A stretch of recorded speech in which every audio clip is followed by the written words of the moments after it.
Thank you, South by Southwest attendee, for tuning in. I am so excited to be a part of this community of game changers and leaders. And to give a little bit of more context, this session is called Making Dollars While Making Change. And it's lightly based upon my new book that came out in January the 7th. But I wanted to kind of give some context, lay the framework so we can get started with a wonderful conversation with my really good friend. But when we started this idea of this concept of business intersection between business and social impact, I was looking for books that was something that can provide us with some good context that was applicable for entrepreneurs and game changers. And what I realized was that there wasn't a lot that actually spoke to multi-generations and the importance of your why and understanding the importance of social impact. And so it brings me pleasure to introduce my really good friend, Patrick McKenna, who I met a few years back. We were both Aspen Socrates scholars. And I think initially when we first met, we had a conversation after having wonderful discussions about a lot of different things. And one of the things that was very interesting was a lot we had in common, and that was, our ability to come from humble beginnings, our ability to understand, or at least our value system, understanding why it's so important to have social impact in the things that we do. And so we're here today, and we're gonna have just a conversation about making dollars and making change. And I just want to say thank you so much, Patrick, for joining. Thank you for coming on. It's a real pleasure to be here, and congratulations on the book. I absolutely loved it. There were so many insights, and as much as we've talked, I learned so much about you, and it's so brave and inspiring for you to share such personal details about your life and how that worked to make you the success you have been. So really, congratulations on the book. Oh, thank you. So let's get into it. Obviously this year we weren't able to, be in person with South by Southwest. However, I think that we're taking advantage of what technology brings, and this is, I think, is going to be a new normal that we create. But as we think about this idea of the intersection between like business and social impact, I'm curious to know kind of what does that mean to you? Like, how do you describe that? I should also say that one of us is actually in Austin, even though we're not in South by. I am physically located in Austin, which is kind of funny.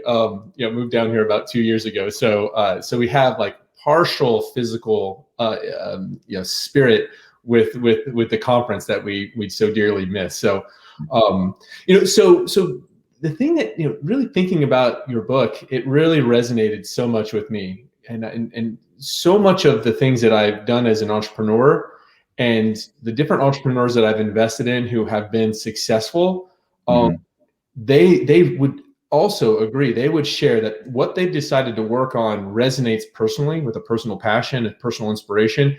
And many times they saw an impact. They saw a problem that had a social or personal impact that they wanted to fix. They wanted to bring a solution to it.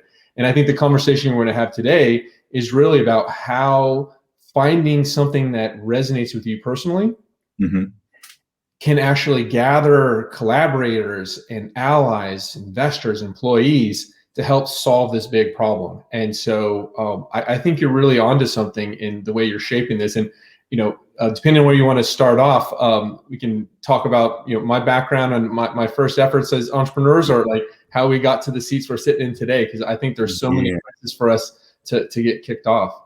Yeah. And I think starting off with your background, because you have a very unique background. And to me, that was one of the things that drew me to you as a friend. And so tell us a little bit about like your background.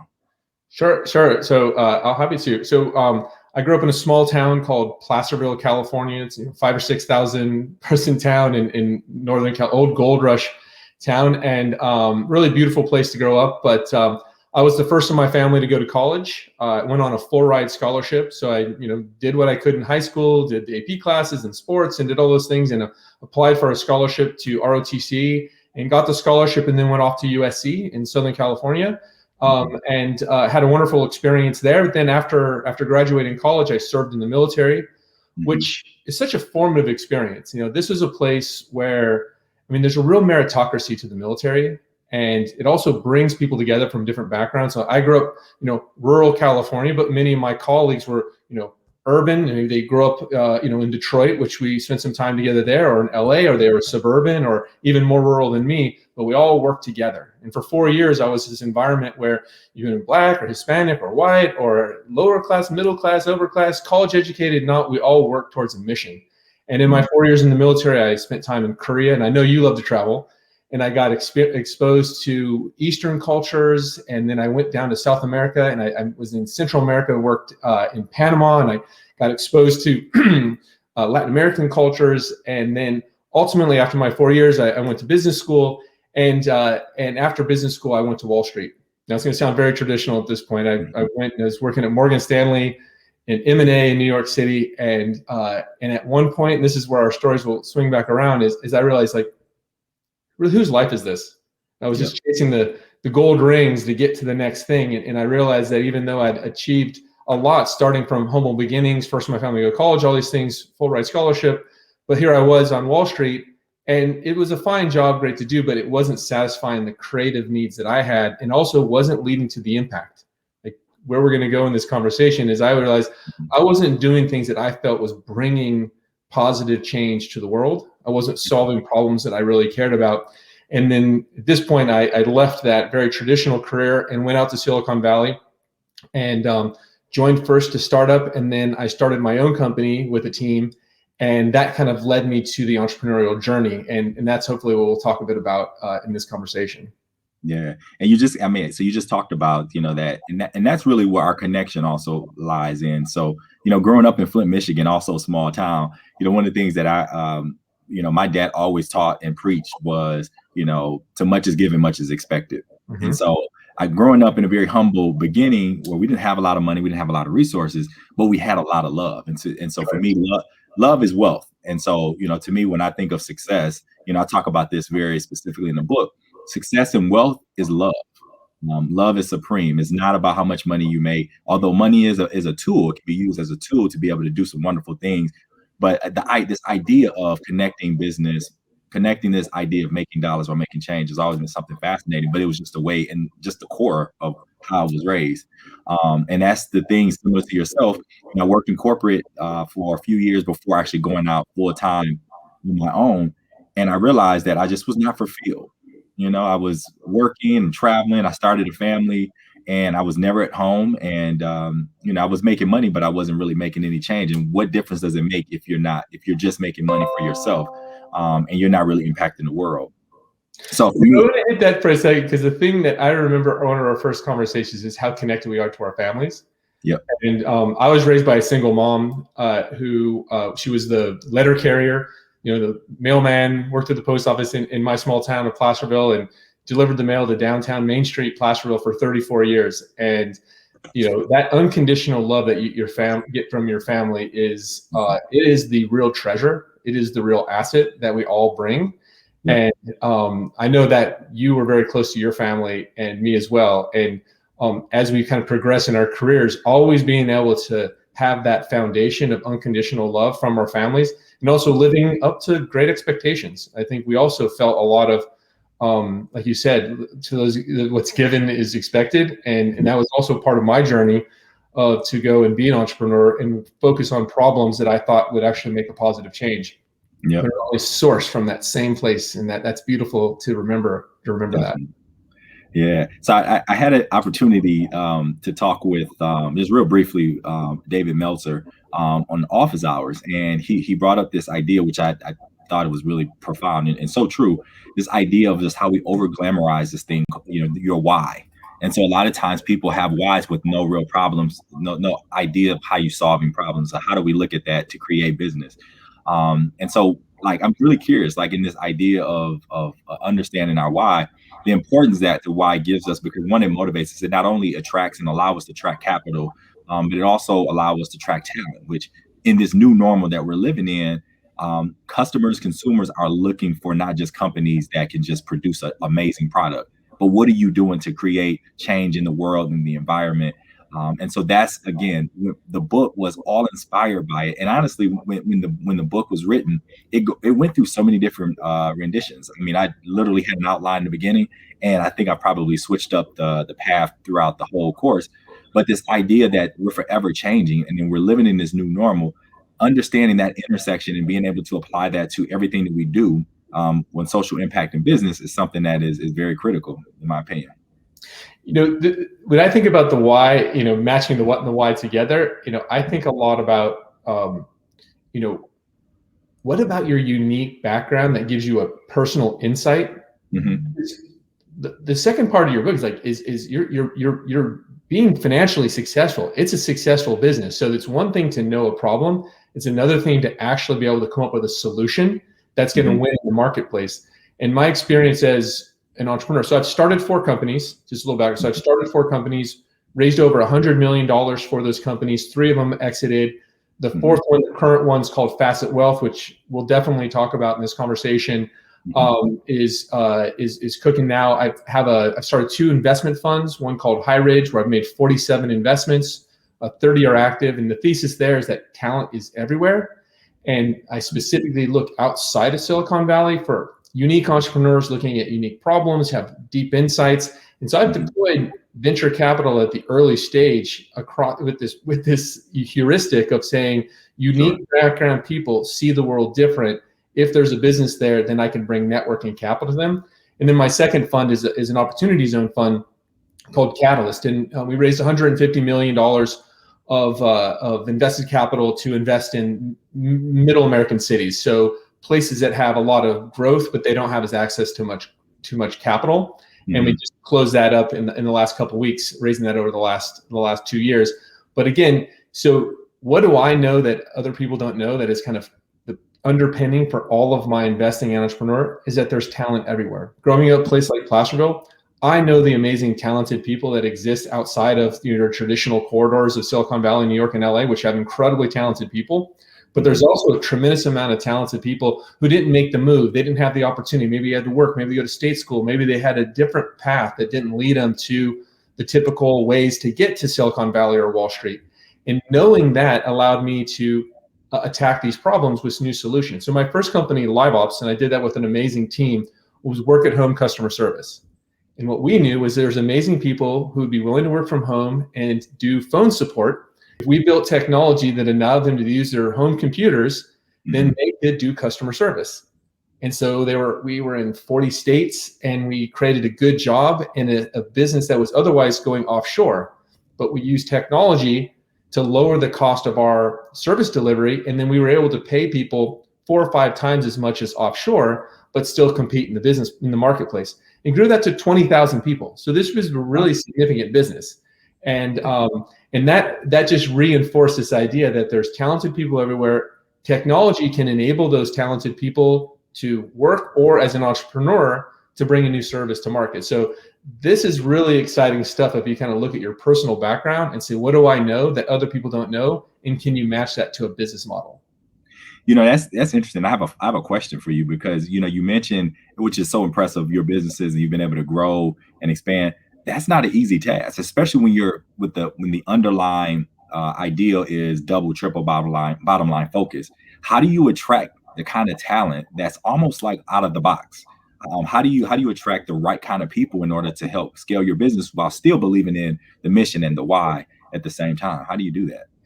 So I'll give the example of my current company, Facet Wealth, and I'm co-founder, executive chairman of Facet Wealth. And this story will link all the way back to the beginning. So Facet Wealth, what we do is we bring human financial advisors, the same advisors who would work with somebody at Goldman Sachs or Merrill Lynch, high net worth. That same advisor, we bring that human advisor to the mass market. We bring this to your kind of more, it's called like the mass affluent is the name for it. It's people who have 100,000 to $1 million of assets, who maybe make $70,000 to $150,000 a year. This is 33 million U.S. households. It's a third of U.S. households who otherwise don't have access to high quality financial advice. They're kind of stuck with commissions and broker fees and self-serve and call center.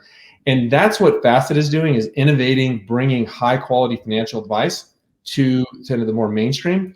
But the story, to get to your answer, started with my family. So when my mom, who I said worked at the post office 34 years, she was also a hardworking, she hustled on the side. Like she bought rental properties and renovated them and did all these things. And at the end of her, career as a postal worker, she had a nice pool of cash. She had some rental properties, and she, with the cash that she had, she walked into a local advisor shop, and I won't say their name, but it's a big national name, and said, can you help me with my retirement? And this advisor offered her the highest commission product in the book. It's called variable annuity. And the only reason he offered that to her is because A, she didn't know better, and B, it was the thing that he can charge the most. It was not the solution she needed. What he didn't know was that her son from this little small town had become a Wall Street investment banker, an entrepreneur, and was high net worth himself, and also knew the game. So before she signed it, she sent me the thing. I was so upset that people like my mom and your mom and your brother and your sister, regular people who worked their tails off all their lives, were being underserved by the financial services industry. True story. Yep. A couple of years later, I'm like, can we solve this problem? And here's the answer to your question. When we got focused on solving this problem for this 33 million houses, a third of all US households, not only were we able to attract better talent like our engineering team, our sales team, our advisors, our investors, people wanted to solve this problem, because guess what? There's a lot more people who've got people in their family like my mom, like your family, who say, wow, it's super unfair. And so we created this mission-driven company that's driven by technology, that's doing a very important thing. It's like lowering the cost of delivering this high-quality service, but it resonates with everybody. Everybody knows somebody or is that person who could be benefited from this. So that's how I've matched kind of the social impact side of it with my personal life with a business. I love it. And again, I just found another thing that we connected. It happened to my mother actually also. So when it was time for her to retire, it was the same. But the issue was she did it before. Like, I think I might have been, this was when I was in middle school or high school when she started paying into this. So she already had money into it. So when it was time for her to retire, after I went off to business school and actually understood what this stuff was, I looked at all of her life insurance and everything like that. And I was just like, wow. I was like, Mom, why did you use this? And she was like, well, I didn't know. That's what they told us. It was the best plan. So yeah, it's so unfortunate. I think that's why it's so important that we have this conversation, because again, it's at the end of the day, it's all about people. It start and finish with people. And I think when we put people first over profit, everything else falls into place. And, a lot of times and I'm speaking particularly with, my community in Flint, Michigan, that had a situation with the water crisis. But I want to kind of take a turn to Flint, actually, because when we talked and we really had a good vibe and we connected in Aspen, you told me something, which a lot of people talk about things, but for me, I'm an Aries. So we're igniters, we're starters, we're doers. You told me that you wanted to have a group of your investor friends to go to the Midwest and invest in communities that have talent, but just don't have, it's not sexy like the Silicon Valley or New York and things like that. You told me that. And I want to say maybe a year or so later, you organized that trip. And tell us more about that, because to me, that's when I think our friendship really elevated, because I was like, this, not only is he a good guy, but he actually is a man of his word. Let's talk about that, because you all did some amazing in Flint, which I'm going to circle back to how my water company is connected to that now. Well, I appreciate you bringing that up and bringing this conversation there. I'm, really proud of that. We had talked about, being from different places and knowing that there's amazing people everywhere. And I just knew that to be true and started some businesses. And then, I was successful in Silicon Valley. I'd been successful on Wall Street. And I knew this network of people who have high integrity, who are looking for opportunity, but they weren't aware. They didn't know that there were amazing people in Flint. It's not that they didn't want to invest in people in Flint. I started a company in Baltimore. Actually, Facet Wealth was founded in Baltimore. We started in Baltimore. Right. Amazing people in Baltimore. And I had such a positive experience with this. At some point, as we were talking, we're like, I need to figure out a way to expose more people to the quality and the talent, and then also show them that the thing that's lacking is access. Access to capital, but also access to the network, the knowledge network. You and I met in Aspen. That's a network. And then from there, it then led us to Flint. And then when I was organizing this tour, I knew you, and you're like, you got to come to Flint and let me introduce you to a bunch of people. That's how this network works. And so I had, from the small town, went to Silicon Valley. I understood that the network is the power. And then I'm like, how do I extend the network to more places? And so I reached out to a group of friends and I said, hey, here's the idea. People got really excited about it. And so we organized a bus, we said, let's get really high networked, talented people. And we're going to go. And we started in Youngstown. We went to Youngstown, Akron, Cleveland, and then we drove up to Detroit, and then we drove up to Flint. And the idea there really was to expose both sides, the knowledge network and the capital network, to the entrepreneurial and operating network. And then so many good things have actually come out of it. I'd love to hear from your side, like some of the things that came out of it. I have a few other things to share that are continuing today that came out of that trip. So I would say this, because I was with you all for the Detroit and the Flint. And so I live in the Detroit area now, but everyone that knows me know I'm a Flintstone through and through. I was more impressed with the caliber of leadership and the people that we met with in Flint than I did in Detroit. And that was my opinion. And so, it was so impressive that I remember it was a gentleman, and I don't want to say his name, but a gentleman actually made a commitment to a financial commitment on the spot. Mm-hmm. You remember that?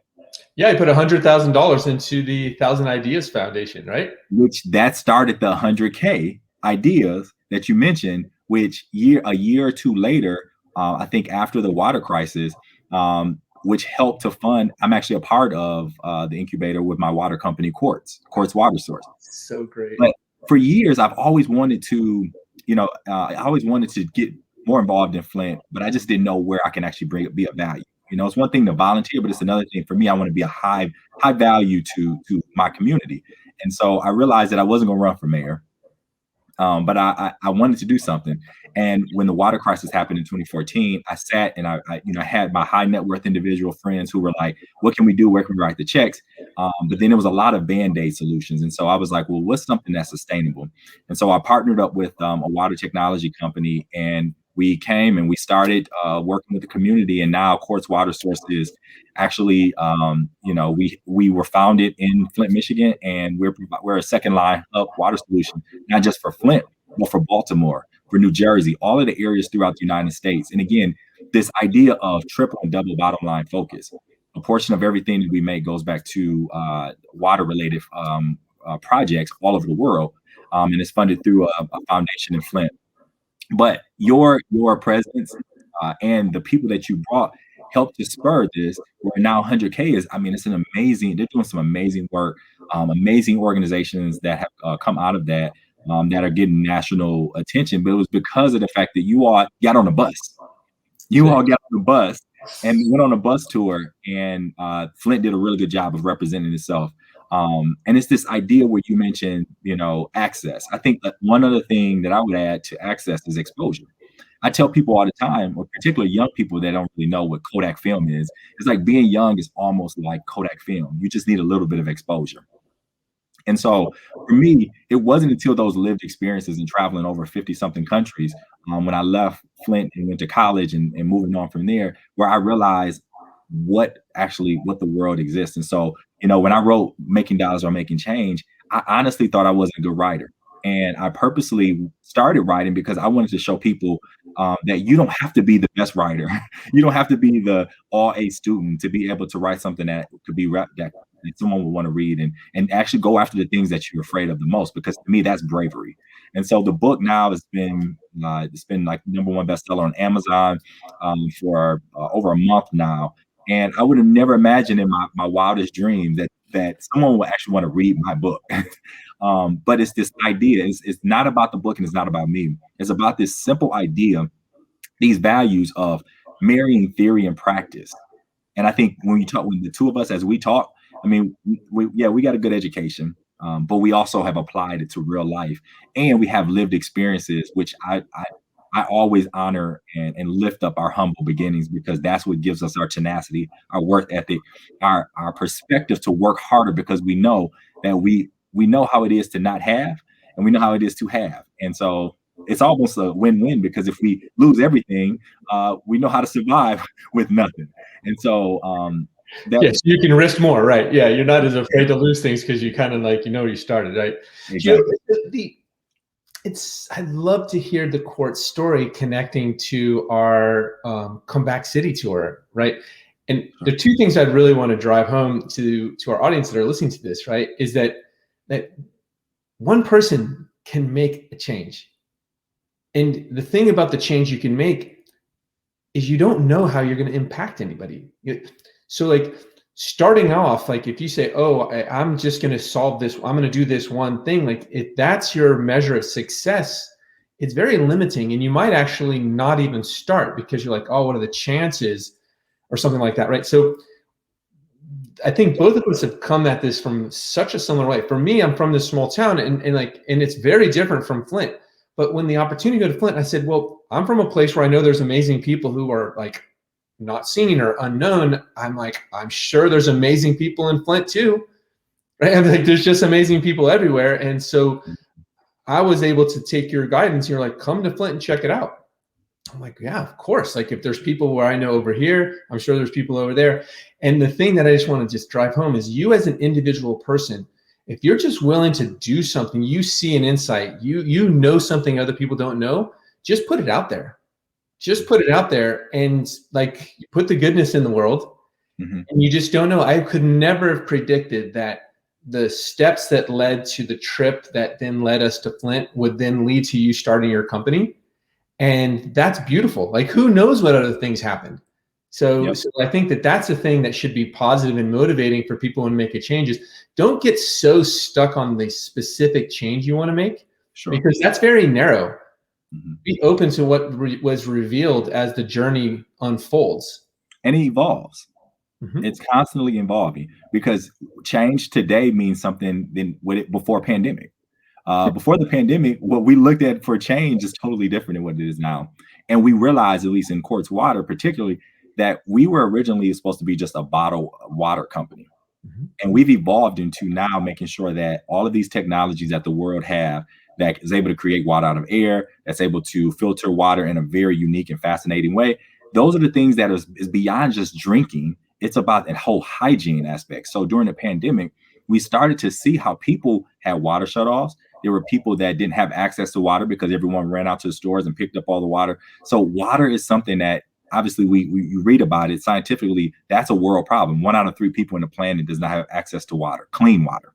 Mm. So our mission actually expanded, and for me, the purpose expanded, because I've been self-funding this business. And for me, it was like, okay, it's not just something that I'm doing for Flint, but this is something for the world. And so it was because of that first person who said, I'm going to commit 100,000, which then started 100K. And 100K was this this accelerator to help. All you have to have is an idea. I didn't know anything about water. I didn't know anything about water until I started working with. You're from Flint, so it actually fit your personal story. Right. I mean, actually, if you think about it, like Flint had a negative story about water, but you turned that into a positive. Like you have a deep insight about the importance of water, right, all like the things that go behind water. So you turned a negative, like that's a negative brand reputation, right? Of Flint and water is not considered a positive in most circles, because so much tragedy came out of it. Right. But it also created expertise, brand awareness, right, opportunity identification, and then brought people around you who had access to network capital. And then you took that and ran with it, because it also takes an entrepreneur. Without entrepreneurs, the world doesn't change. Right. Entrepreneurs are the vital group in our society. There's a small group of people who will take a napkin or sitting around joshing with their friends about things that should happen, and then actually do something. And that's the group that you're in, and hopefully I'm in as well, is that you actually take it from an idea to action. Yep. And I like to define entrepreneurship as just problem solvers. I mean, we look at people that look at problems, we look at as an opportunity to actually create change and to do something.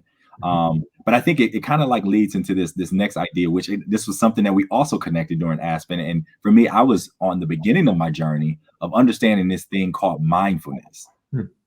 And I think so oftentimes you hear, or at least one of the things that I would do when I was younger, I would say, okay, I'll sleep when I die. I'm going to work hard. I'm going to, I'm just going to like work, and no balance, no managing of my time. Until I understood this concept of mindfulness. And we talked about this, but I want to get your perspective of how important mindfulness is for a person like yourself, who's very busy, who has a lot of stress because you're dealing with companies. And again, one day your companies can all go like red.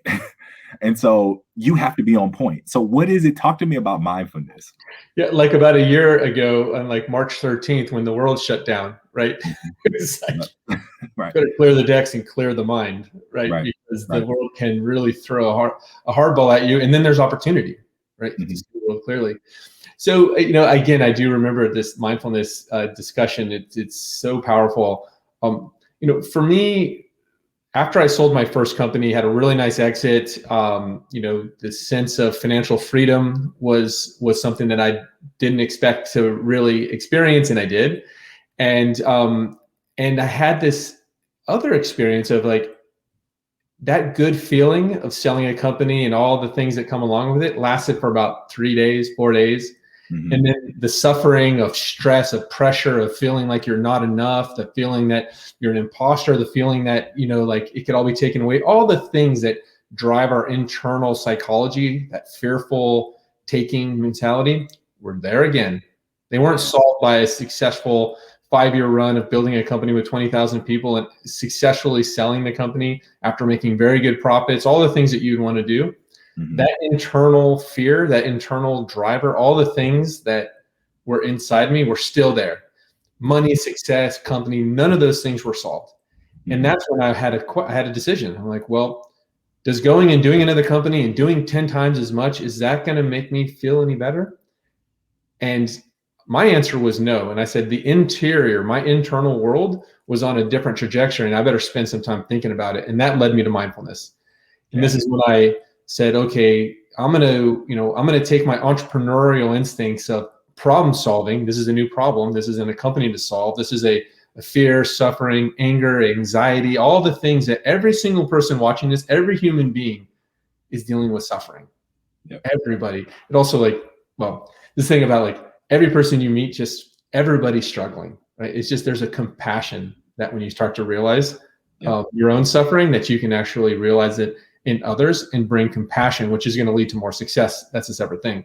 But so I kind of went down this journey. I started meditating, went on the 10-day silent retreat stuff and did all these things, and was really transformed to really see compassion and empathy, not as a weakness, not as a thing you do when you're old and retired, is actually something you do in your daily life. Right. Because when you're stronger, you can provide for yourself and you love yourself unconditionally, then you're more open to loving others. You can, again, take more risks, have less fear, and then you bring more love and compassion to the work you do every day. And then for me, and I'll let you jump in here too, it's like, then I'm like, how do you lose? Right? Because if you are joyful and loving and compassionate every single day while you're working and grinding and wondering if you have finance to hit the payroll but all these things, but you are internally motivated and energized, and then say the company isn't successful, which most companies fail, by the way. Mm-hmm. It gives you the resilience to keep going. Right. And the last thing I'll say is that I do think that coming at the world from a place of compassion, loving kindness, openness, open-heartedness, and empathy, you attract a whole different set of people around you.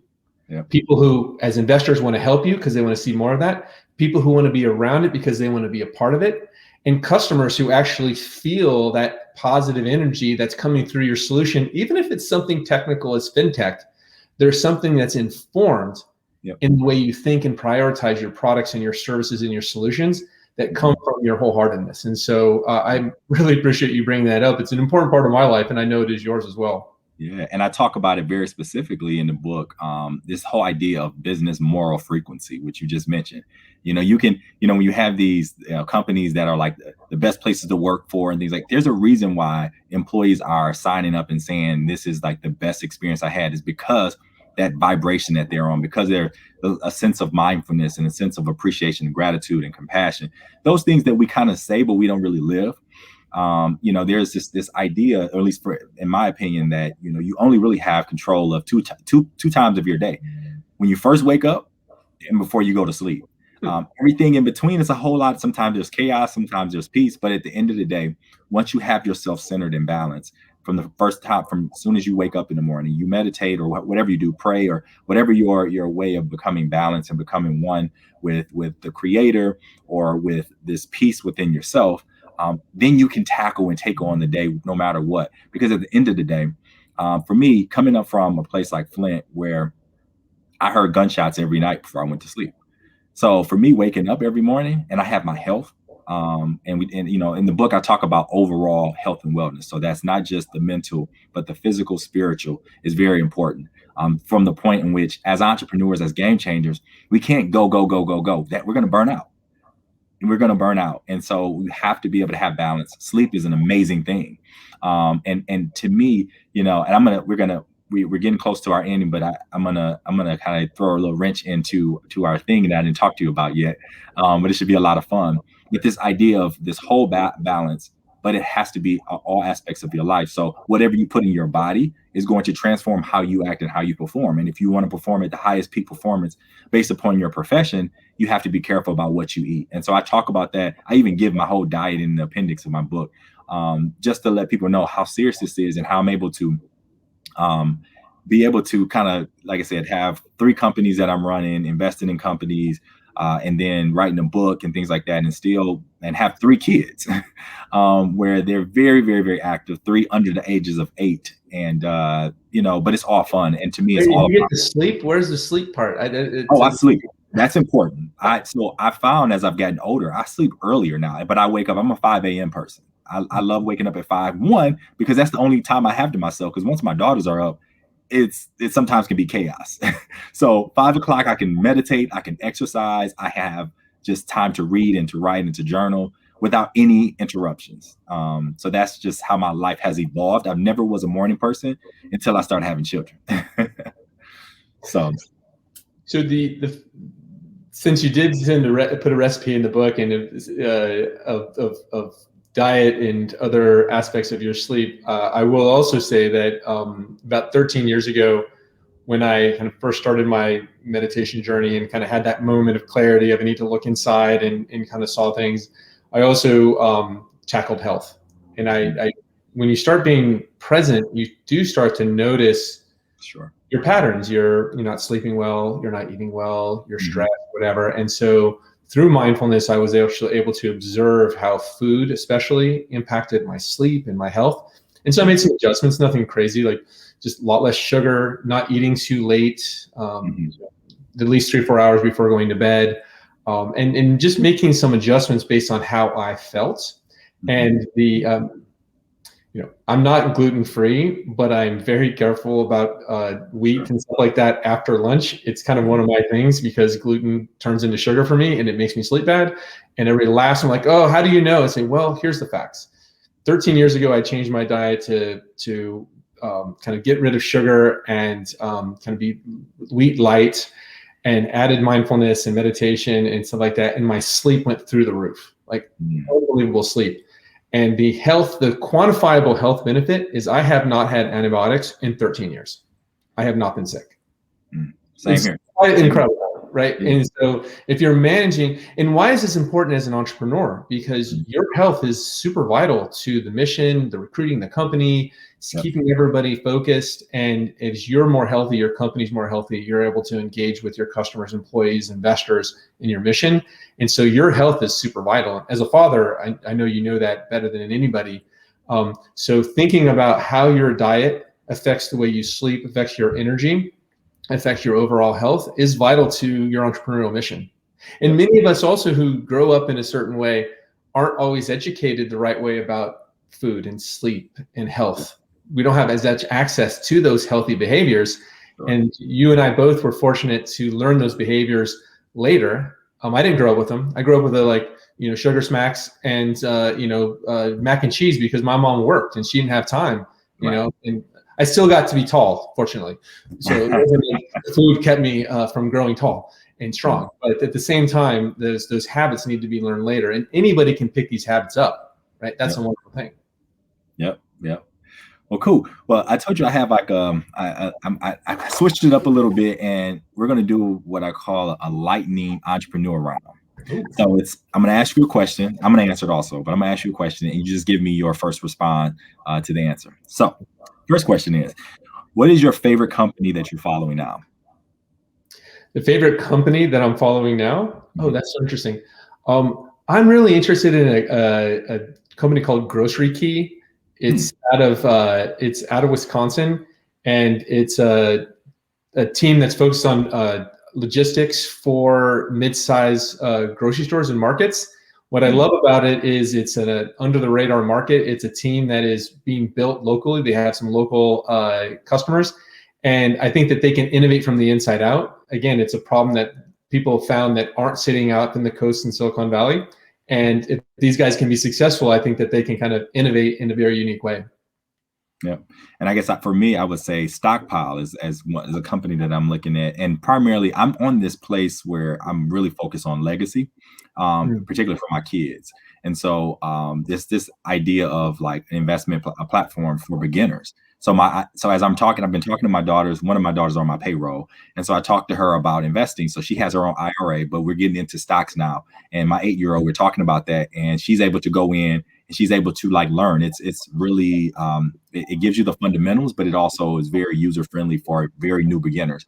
So for her to be able to understand how to practice investing and trading and things like that. So that's what I'm actually following right now. Is she on Wall Street bets and like running like a short squeeze against some Wall Street PE firms? I mean, I wouldn't put it past her. If you're her coach, then she's definitely going to be a force out there. Yeah, we'll see. Second question: what's your favorite U.S. city? Oh, that's not fair. That's super not fair. I know what you got. So I am going with the hometown, my new hometown, Austin, Texas. Okay. And what I love about Austin, I moved to San Francisco I love New York, lived in New York, and I moved to San Francisco in 2000. I love San Francisco. But to me, Austin is what I consider like living in the future. Like Mike Maples is a very famous investor. He has this heuristic of like finding entrepreneurs who are living in the future and reporting back. And I think Austin has that potential where you can have a high quality career, have a tech community, but you can still afford a house and have a size of a community that you can engage and participate. And the other thing about Austin that I love is it's actually a model for more cities. Like Flint can be like Austin. Flint can never be San Francisco. There's only one, and only one New York. Sure. But Pittsburgh can be Austin. Salt Lake can be Austin. And so to me, Austin is also a place that other cities can model, and that's exciting to me. Yep. Okay. Well, I think I would say Nashville, Tennessee. That's the top 2 or 3 for me. I love Nashville. Yeah. And so what I love about Nashville, one, you probably can't tell by looking at me, but I love to eat. I love really unique foods. I mean, I can eat. I love eating. The restaurant scene, the food scene is amazing in Nashville. But in Nashville is, again, I tell people all the time, I'm a little country boy from Flint. My father's from Arkansas. So a lot of my family members are like, we're country. And so I love being a part of the country, but not necessarily country. But Nashville is kind of a good mix of, you can get, you get the Southern twang, you get the Southern hospitality, good food. And then it also has this thing where it's growing. I mean, Nashville, similar to Austin, I mean, there at one point was 90 people per week coming in, moving into Nashville. And so I would say Nashville is my favorite U.S. city. We're on the same page. I would say Nashville's a great choice. I mean, anybody who knows Nashville, I mean, literally betting on Nashville, actually. Oh, definitely. Okay. All right. And then the last question is, what has been your favorite new activity during COVID-19? Favorite new activity during COVID? There's so many things that I haven't done during COVID. So like really ends up a lot of things. So I guess I would say I've been playing the guitar. That's I've always played around with the guitar, but I never had the time to like actually sit and play. And so I said to myself, well, I actually don't have an excuse. I've got a lot of time. And so just sitting there and playing around with the guitar, and actually songwriting, if I can be honest, like songwriting is the thing that is kind of turns me on the most about my new activity with the guitar. And storytelling and Austin as Nashville are great places for singer-songwriter kind of music. So I've been putting those two things together. Cool, cool. And then I would say, so I have a good friend that really put me on to plants. So I've never been into plants before, but I understand from a metaphysical standpoint the importance of life that is beyond human life. And so during the pandemic, I found myself walking around, sitting under trees, sun gazing, doing a lot of things out in nature that I just historically didn't do because I was so busy going from one place to the next, getting on an airplane, things like that. I spent a lot of time sitting around a tree. In the tree, I've been getting a lot of reflections and a lot of revelation. And so inside my house now that it's cold here in Detroit, I have my first ivy plant and it's still alive. And so I'm learning so much about, the idea of like I play music. There's like this plant music that you listen to with the frequency that helps it to grow. I talk to it because I know that I remember growing up and George Washington Carver, he would always talk to his plants and give my plant a name. And it's been a new thing for me. I eventually want to have multiple plants throughout my house, but right now I have one and I'm just focusing on that one. I'm learning how to take care of it, how to just listen to it because plants talk to you. And so I think it has a lot of for me from a metaphysical standpoint, it has a lot of amazing things, a lot of lessons learned that I observed that I'm able to apply to life with plants. So if I can update my answer slightly with inspired by what you said, is probably the thing that I have learned to love the most in COVID is being home. Yes. Is I think both of us were default to get on a plane and go somewhere. Sure. And I think a lot of that was just activity. Mm-hmm. I don't think a lot is probably more than half of that was just activity rather than actually outcome. Sure. And this practice of being home and enjoying just the peace and presence of home and, growing plants or playing guitar, just being home is such an experience. That is probably what I've added the most. And I don't plan on changing it much when we go to when we get out of COVID. I'm very committed to keeping a lot of home-based time. I think I would say the same thing. Yeah. But I think we come to an end now. And so I just want to, again, thank you so much, Patrick. You are a friend. You are a brother to me. And next time I'm in Austin, I would definitely come and check you out. But thank you so much. I enjoyed the conversation. I hope that it was fruitful for everyone who are checked in. And congratulations on the book again. Thank you. And success with it. And I am actively getting people to take a look at it because I think there's so much for people to learn, and I'm inspired by your work and your bravery to put it out there. And I can't wait to see where you go next. And maybe we should be doing something together soon. I would love that. All right. Well, with that, everyone have a good evening. Thank you.